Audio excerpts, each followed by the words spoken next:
Olá, você que gosta de diversão e arte, a gente está aqui hoje com um pessoal super diferente para falar sobre cinema.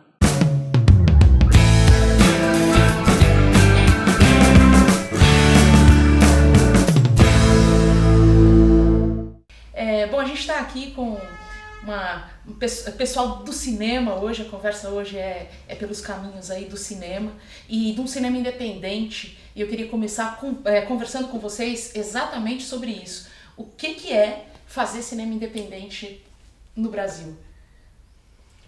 Olha, a questão do cinema independente do Brasil tem suas particularidades. A gente colocou uma particularidade bem nossa, né? Que é o quê? Nós todos somos professores, nós temos uma rotina parecida e nós queremos fazer filmes, porque a gente dá aula disso. Porque o produzir recicla bastante a gente, né? E aí você tenta leis de incentivo, o Ministério da Cultura, SPCine e tal. Aí você vê lá, que nem o último que eu me inscrevi, tinha 20 vagas e 850 candidatos. Então, a SPCine oferecia 50 mil para você poder fazer o curta-metragem. E ainda sem contar que é 3 meses, 2 meses para ficar pronto, para ver resultado, não sei o que, isso engessa muito. Então, se você demora muito para você conseguir, você precisa do recurso para você fazer, você acaba não fazendo, porque também a vida das pessoas mudam e depois seus objetivos mudam, as coisas mudam. Então, assim, vamos fazer voluntariamente. E como a gente tem uma vida e horários similares, porque todos somos professores, aí pega, você leu o roteiro? Você leu o roteiro? Então vamos gravar? Vamos, que dia? Aí o que aconteceu? Eu escrevi o roteiro em julho, nas férias, até que a gente foi passear, a gente foi lá pro Copan para passear. Agosto a gente gravou. E foi também uma gravação, foram 2, 3 dias de gravação e tem um produto interessantíssimo na mão, né? Fala um pouquinho também, inclusive, a gente na verdade estava justamente num passeio pelo Centro Histórico de São Paulo, passando pelo Copan, estávamos nós duas aí explorando o centro de São Paulo, e passando pelo Copan, surgiu aí a sua ideia de trazer à pauta essa questão da história da cidade, tudo, só que dentro de um contexto de uma história fictícia. Se a gente for deixar um pouco mais de detalhes, a gente estava comendo nhoque. Memória! Eu falei assim, ô Bia, e se a gente fizesse uma história, tem um cara, ele aluga um apartamento no Copan, aí você, Ascética. Aí ele liga um rádio antigo que tem lá, e aparece uma mulher, ele vai pro passado, né? A gente começou a criar assim. Isso é um propósito que começou a nascer também pelo outro filme que a gente fez, que foi o Rio das Moedas, que é usar a ficção, né, para tratar temas reais, né, usar a ficção como documentário. O Rio das Moedas estava o Vichet, estava o Natário? Isso, que aí a gente fez do Rio das Moedas, o Vichet fez a câmera, o Natário fez o áudio. O Felipe ainda não estava nesse, o Felipe entrou no segundo. Assim como você. E o Rio das Moedas conta sobre outra história da cidade. A 25 de março. Sobre a história da 25 de março. O que a gente fez, resumidamente? No Rio das Moedas, foi a mesma história, fazer todo mundo voluntário, né? Bem, que a gente gravou numa tarde, a gente fez uma 2 tarde. horas praticamente. Quer dizer, esse é um recorde de 3, vocês têm um anterior que é mais ainda, né? Porque o que a gente faz? A gente tem basicamente 2 objetivos, né? 2 objetivos. Primeiro, usar a ficção para documentar alguma história real. E segundo, a gente conseguir fazer isso em tempo recorde, por quê? Porque a gente sabe assim, mais ou menos quando tá agosto, setembro, a gente ainda tem tempo. Chega novembro, dezembro, outubro, que é o ritmo das aulas e de notas. Vem prova, não sei o quê, então a gente tem que dar prioridade pro trabalho de professor que nós temos. Então aí a gente deixa pra fazer sempre em tempo recorde, né? Como você falou, no primeiro a gente tem o desafio de trazer para a prática o que a gente ensina na teoria. Então a gente viu, eu fiz o som, né? O Vichet fez o câmera. Então a gente teve o desafio de andar na 25 de março com aquele barulho, captando o som ali, com um microfone boom, mega complicado. O Vidier também, com o assistente dele, tava lá com outro fazendo um travel no meio daquela correria ali. Tropeçando. Foi bem engraçado. E a gente consegue pegar essa experiência prática e trazer para a sala de aula, para os alunos. Isso foi bem legal. Uma coisa que eu acho interessante, assim, da maneira como deu certo, assim, de como a gente conseguiu administrar as coisas. Primeiro, a força de vontade da Lara aqui em fazer o negócio. O roteiro ficou todo pra ela. Sim, o roteiro assim, e escreveu, vamos gravar, acabou, né? Porque muitos projetos às vezes não andam, né? Um ensaio. E muitos projetos às vezes não andam, que as pessoas falam, vamos fazer, um dia a gente faz, um dia nunca faz. Dá pra fazer esse ritmo, nossa, foi uma coisa que foi excelente, assim. Dá pra fazer, pega uma equipe de gente que quer desenvolver. Tem que querer, exatamente, tem que querer e vamos embora. E não procrastinar. Não e como você achou a locação principal, que foi o Copan, e dentro do Copan o apartamento do Edir, que a gente também já conversou com ele, que é o Lambi Lambi, aquele fotógrafo, que tem um apartamento, né, o maior apartamento no Copan, né? Como é que você achou também? Porque também foi através da sua pesquisa, de você cavando aí essas informações, que você foi achar ele também na história. Foi uma locação perfeita. Perfeita, né? Muito bem. O negócio foi o seguinte, eu sempre andei em São Paulo, eu via aquele prédio em linha curva, eu falei, eu queria conhecer esse lugar, onde eu queria entrar aí um dia e tal. Digitei, nas férias, né, já tem tempo, digitei o nome Copan, fiquei sabendo da história e escrevi a história, que é o rapaz que liga o rádio e aparece a mulher. Aí eu falei, mas eu preciso gravar num apartamento aí dentro. E continuei pesquisando, e vi link, vi não sei o que, até que eu achei uma reportagem do senhor que tinha o maior apartamento, né? Tem o maior apartamento dentro do Copan. E vi o nome dele. Entrei no Facebook, digitei o nome dele. Facebook, digitei o nome dele. Aí pus adicionar aos amigos. Contato, a gente antes fazia isso como? Ligando. Exatamente. Facebook. A ideia é praticamente a mesma, né? Só mudou o caminho pra E foi mais um que adotou de verdade a ideia. Que vestiu a camisa no sentido de abrir as portas. E aí, pessoal, tem uma coisa muito legal, assim, quando você é honesto com as pessoas e quando você fala, assim, muito abertamente o que você quer e a pessoa percebe, sente tudo que você tá falando, as portas se abrem para você. Sim. E também tem, o que eu acho muito interessante dos projetos, não só desse, também tem a participação de alunos e ex-alunos, né? Que é uma proposta que vocês têm, que vocês trazem também dentro do histórico mesmo que tá se criando, né? A partir da... E isso, essa escolha, como que se deu, assim? Como que se pensou esse grupo? Como que desde o primeiro filme que vocês fizeram juntos? Por mim, o Brasil produziria muito mais filme e muito mais produção audiovisual do que ele faz. A gente tem São Paulo, tem pouca coisa, né? O Rio ainda tem mais.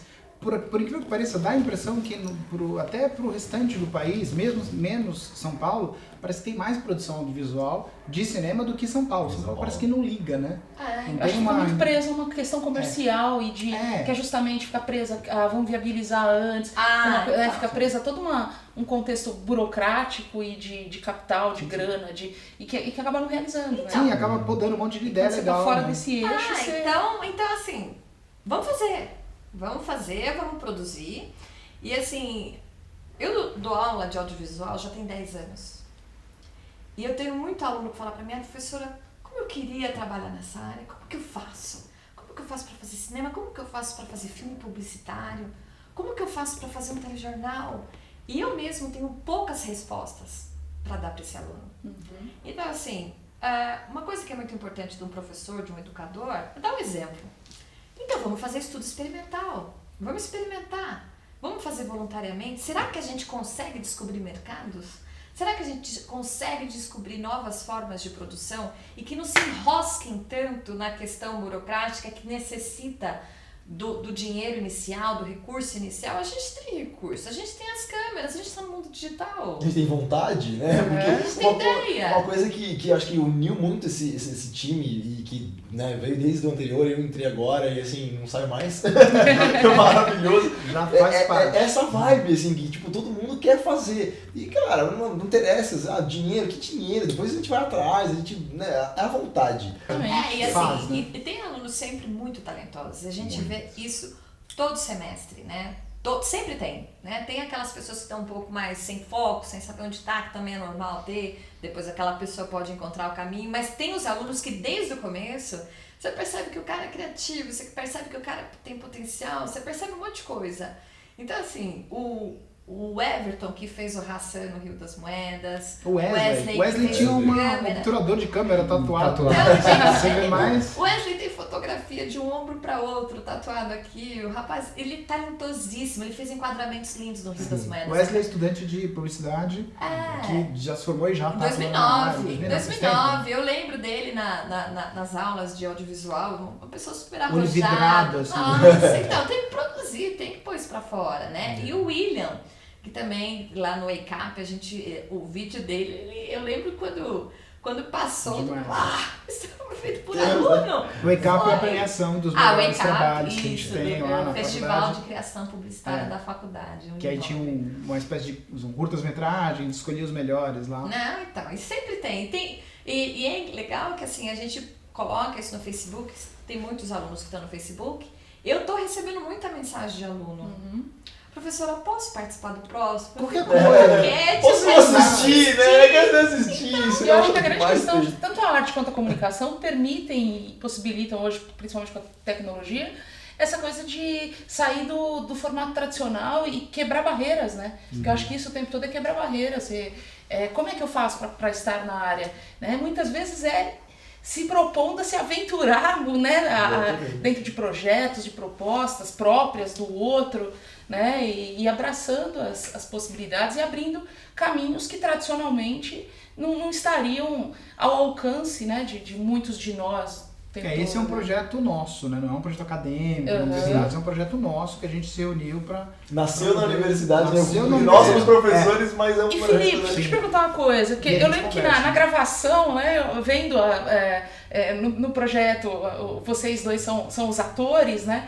E a Larissa já acompanhava, então já tinha essa ideia dos trabalhos anteriores dela, e você, pra mim, assim, quando eu te vi atuando, falei assim, nossa, mas esse cara faz teatro, né? Aí te perguntei, você também tem um histórico aí, conta também um pouquinho de onde é que você encontrou o teatro e esse espaço aí da atuação na sua vida. Da atuação. Olha, a atuação é uma coisa que, assim, pra mim é como respirar, assim, é natural pra mim. Faço de maior boa vontade, nunca fiz pensando em dinheiro, comecei a atuar com 4 anos de idade. E assim, era tão natural que as coisas começaram a acontecer. Então foram programas de televisão, participações em novelas, Você Decide na Globo. Ai, que barato. E assim, você tem isso? Tenho, tudo Mas as pessoas falam assim, é tão natural, né, pra você dar aula, porque talvez esse lado meio ator facilita e muito. É verdade. Porque a mesma coisa do teatro, você tá atuando ali numa peça um pouco mais dinâmica, você sabe a reação da pessoa, você sabe pra onde ir, se você continua daquele jeito, você muda um pouco o tom, né? Que é quase um stand-up.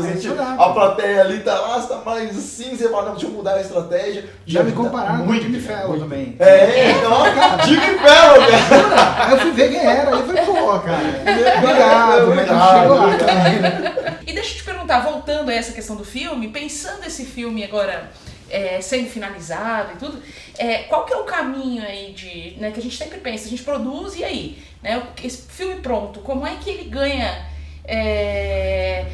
chega ao público, como é que ele ganha vida própria, né, como é que são os caminhos aí, pensando o cinema independente? Eu comecei a fuçar muito no site da Ancine, né, Agência Nacional do Cinema do Brasil, e descobri um monte de coisa. Uma delas é que eu poderia me tornar um agente econômico. O que é ser um agente econômico da Ancine? Você registra lá, é CPF mesmo, não tem o CNPJ. CPF, RG, onde você mora, seu nome, tudo. E aí eles podem deferir aquele seu registro, e aí você pode registrar o filme, e esse filme tem um CPB. O que é CPB? Certificado de Produto Brasileiro. Para você conseguir esse registro da Ancine, você tem que conseguir provar que todo mundo trabalhou de uma forma voluntária ou então dentro da lei trabalhista, que não tem problema com direito autoral de imagem, que não tem problema de direito autoral de nada. Então, assim, por isso que eu pedi para todo mundo assinar aquele documento, né, que a gente fez. Eu trabalhei voluntariamente e com firma reconhecida. A gente vai no cartório, que é que no Rio das Moedas a gente já fez isso. Eu peguei de todo mundo, né, mandei para a Ancine, digitalizei, O meu pai que fez a música, uma das músicas meu pai fez, ele também fez, assinou com filme assinado, e assim me deu o CPB. Então, do CPB é um número, tudo certinho. Tem alguns festivais nacionais e internacionais de cinema que você não inscreve se você não tem o CPB. A gente participou com o primeiro filme num... Isso, que é, no caso do Rio das Moedas, a gente conseguiu para a Alemanha, né? A gente conseguiu que o filme fosse aprovado na Alemanha, graças ao CPB. Fazendo parte da mostra de curtas-metragens da Alemanha. Isso, Como é que é o nome? legal. Berlin Short Film. Berlin Short Film. Foi em 2015, né? A gente foi transmitido lá e tal. Se a gente consegue passar Cannes... Por que não, né? Por que não? Se a gente consegue, uma vantagem de você ter o CPB é que a Ancine financia 1 ou 2 de nós para ir até lá, para participar do festival. Ela não financia tudo, ela financia só a passagem aérea, mas já é muito, né? Se você for ver para a Europa. É estímulo, na verdade, não é nem... E também a questão do CPB é a questão dos direitos autorais. Então, por exemplo, primeiro eu fui lá e registrei o roteiro, Uma Mulher do Passado. Registrei o Rio das Moedas. Depois disso, eu passo toda essa documentação da Ancine e ganho esse CPB. É uma proteção. E também é uma forma de deixar tudo mais formalizado. E acho que é muito legal essa coisa de, assim, também usando esse espaço de sala de aula no sentido de que eles vejam como é possível, né? Que eles vejam o que é o resultado de um filme que saiu num dia, um filme, né, num dia de gravação, não num dia, mas assim, um filme que saiu em 2 dias, um filme que saiu, e como é possível a viabilização disso, né? A gente faz making off que é demais, a gente vê como... É muito divertido. É tão legal. A didática do making off é fantástica. Olha, a gente queria agradecer muitíssimo essa conversa, foi muito gostosa. Nada como conversar com amigos e dentro de projetos que a gente gosta e que a gente acompanha e participa, né? E se você gostou, compartilha, curta, e comente. Ou aqui. Isso, né? E até o próximo.